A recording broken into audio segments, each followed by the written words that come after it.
Hey, old man, give me everything. Call an ambulance! Call an ambulance! But not for me!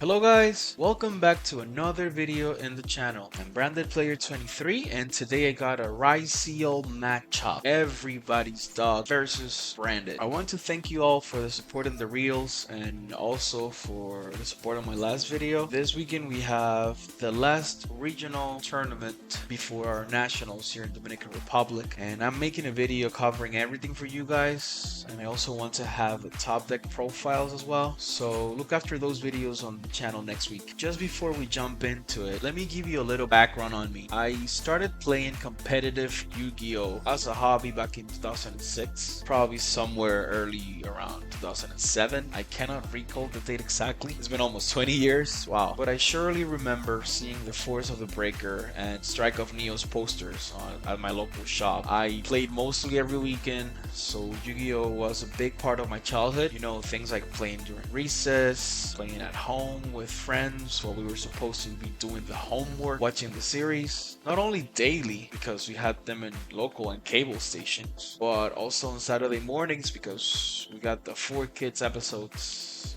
part of Warner Channel. And that kept on until maybe 2012, 2013. I remember my last national tournament was 2013. I attended with my teammates and one of them actually was a finalist on that tournament. After that, I went more into the adult life with work and relationships and got away from Yu-Gi-Oh as some of my childhood and teenage habits have evolved into work and other forms of social life. Fast forward to 2023, and after Kazuki Takahashi's death, COVID lockdowns, and other life-changing experiences, I return upon being called by that same friend that topped the Nationals 10 years prior. He had me face the decision of going with the recently released Beware of the Trap Tricks structured deck, where basically you could just buy 2 or 3 of those and you can get the fully working deck, or you could also get one of Konami's favorite cash cows, Branded Despia. I didn't know better, so I went with the Branded because I had to get to know the game again. After all, this time because of the new rules, new card mechanics like linking and co-linking cards, so fusion summoning seemed more similar to me or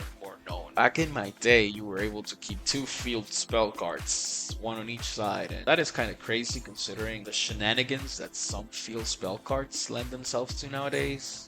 So I started playing Branded in mid-2023, around the beginning of championship season. It was a long learning curve, tough one as well, because of how diverse the meta where I play is, which is Dominican Republic. I kid you not, I don't think there is another place where you have to face so many diverse decks on a regular basis, and I only see that as a blessing because it really pushes your deck and your strategies to the limit, because you cannot net deck whatever topped in Europe or any YCS or regional and expect it to perform the same way it did in a different setup. And you know, Branded has so many lines that you can play it through, so even though the meta can make you go in one direction, you still need to have the piloting skills and the plays already drawn in your head of where you want the cards to take you. It's well known that Branded Fusion is a card to look after and everybody's expecting you to resolve it in order to get the most out of your plays. While I agree that Branded Fusion is the center of attention, there is so much more that this deck can do and a lot of people seem to ignore it. Branded has some really powerful cards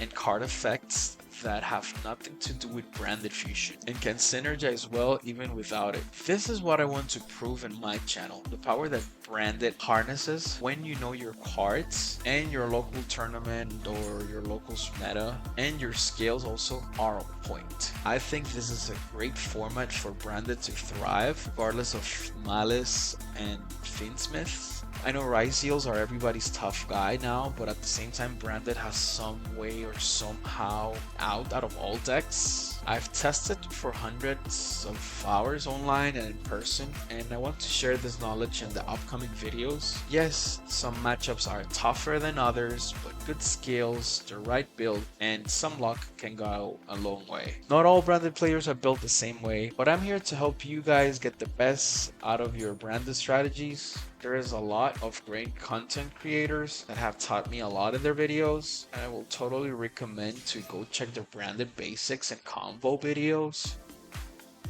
People like Galso, Super Insane 18.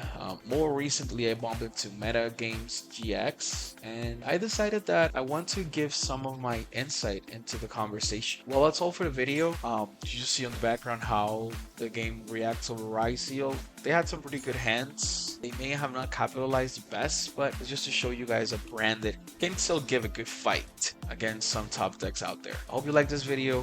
Please like and subscribe. See you next time.